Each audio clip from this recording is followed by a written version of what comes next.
Kansas City Alive. Hello there and welcome to Skylines. This is our television magazine for discussions on architecture. Tonight I have two very, very special guests with me. Dean Graves. Dean is a practicing architect with his own firm in Kansas City. He has been involved in the American Institute of Architects for many years and is a past president of the Kansas City chapter.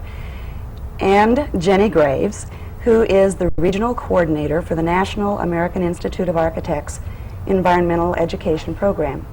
They happen to know one another very well, and I happen to know they work together very well. Welcome to both of you. Thank you, Linda. Linda, nice being here. Well, I'm glad to have you here.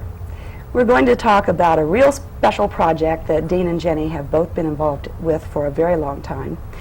And I'd like for you to all know that it has to do with building cities out of boxes. Basically, it's a program for children, and I'd like for Dean to start off by telling us when did this program start and how does it work and what's it all about? The project really began about 18 years ago, or it dates back that far. Jenny was very much involved in the creation of it and brought my involvement into it, since city planning is an adjunct activity and very much a thing that architects are interested in. Its beginning was at the Johnson County Library, a student-parent type of activity, and then because of the architectural participation, it just seemed natural to bring to the Kansas City AIA chapter. At that particular point in time, I was president of the chapter, so it kind of naturally fell into place to at least be brought before the executive committee. Yes. So did you go out into elementary schools following that? Linda, we tried it in lots of places. As Dean said, we did it at the library, and as soon as the AIA got involved, yes, we did go to schools. I think one of the real special parts of it is that the children were exposed to a professional in architecture.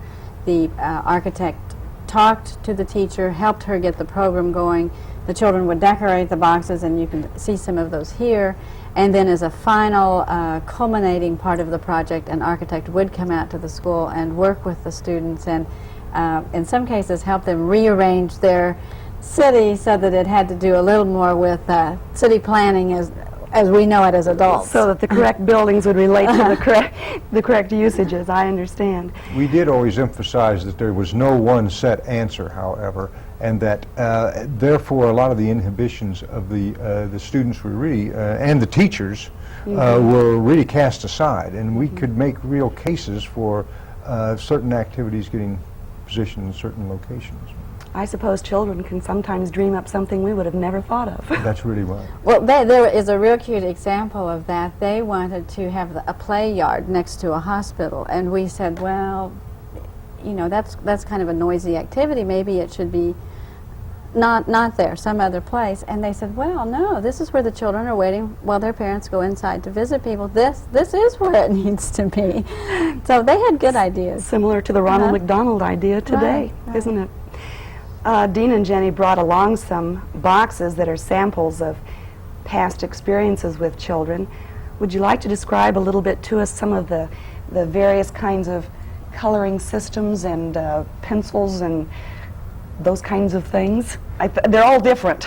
I think one key thing to point out to you here, you can see that we do have some precise models, very definitely a fine old home, and some that are a little closer to being a particular residence. But the thing that we really worked with the most was that here was a element of a common denominator, and we didn't want it to become a model building course. We really wanted it to be a standard type of unit that could be a house. It could be, if you put two together, an apartment building, and or the house could also be called a school and be decorated in that manner, so that the principle of how you placed one adjacent to another, and the street system, and the fact that there were railroad lines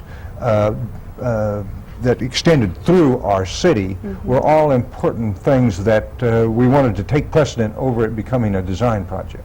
I see. Linda, there are a couple of things that you can see here, and actually this is an activity that anyone could try at home with their own children, but you can see the different ways that a child could think about decorating an ordinary box. This one right here is Oh, I just a love it. magazine cutout that you would put on the front of the box, and of course make use of the top of the box to Sure. give it a little more height. And we have one here that is just basically decorated with rubber stamps. And then we have Amazing. others that are just magic marker or magic marker and construction paper. And these are all ways that you could think about making your house, and are ways that I think this is your next lead-in, but ways that children will be using to decorate their boxes at Box City at Spirit Festival. Yes, yes, and we are going to visit about that for sure. I do want our audience to realize that we're not always using boxes of this scale, that sometimes the activities occur in a large space where you will want to use larger size boxes and maybe a variety of sizes of boxes. Is that correct? Right, and you know, one of the most successful Box Cities, I think, was last year when the American Institute of Architects and the Nelson Gallery worked together for a wonderful, large, very large scale Box Yes. City. Yes, that was a city that was built on the north lawn Right. of the Nelson Gallery. And took all of that space. Yes, they even had to have building permits. Dean and Jenny have brought along a few slides that show us children involved in drawing on their boxes, and I'd like for us to bring those up now so that our audience can see the actual participation of children. Linda, we took those slides out in one of the classrooms this year, and I think what is exciting to me is that it is not just children in Kansas City that are doing this, but also we have a group in Hawaii, we have a group in Florida, we have a group in Alaska. I mean, this is not a new idea, but it's an idea that just gets better and better and better. And we did present this idea at the National Art Education Association meeting in Boston this year. So it's getting bigger all the time. Well, the exciting thing, I think, about this is that any group of people can put together this kind of activity. It's not expensive. It is a little bit time consuming, I assume, from the planning, that you have to know the sizes and kinds of boxes that you need and the materials to write and draw on. But even a small professional association or a civic group could do this kind of thing in their community. As a festival, and in fact, you know, architects love to plan. We have a packet that goes out to teachers or organizations who would like information about Box City and how to do it on their own. Oh, I see. Well, as we get a little further along in our discussion, maybe you could give us a phone number right at the end. We hadn't talked about that before. I'm glad you mentioned Okay. that. Let's talk a little bit about the Spirit Festival, Kansas City Spirit Festival, and the activity that's going to occur there in regard to the Box City. Well, we have several activities planned, and I'm looking at Dean because I think one of the most special is going to be a table called Architects in Action.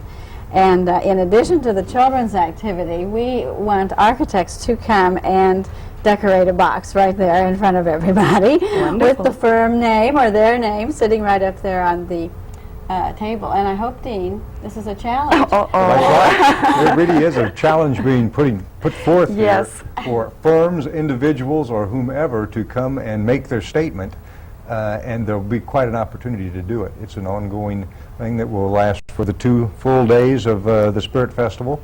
And that is the 3rd and That's the 4th. 3rd and the 4th, and the Architivity booth at Spirit will be open from 11 till 7. And this is on the lawn then of the Liberty Memorial? Yes, and we're on the north side, down below I the see. fountain. Now, Dean, I think you maybe slipped out of that challenge. Did I hear you say that Dean Graves would be there at the Architects in Oh, Action it's certainly.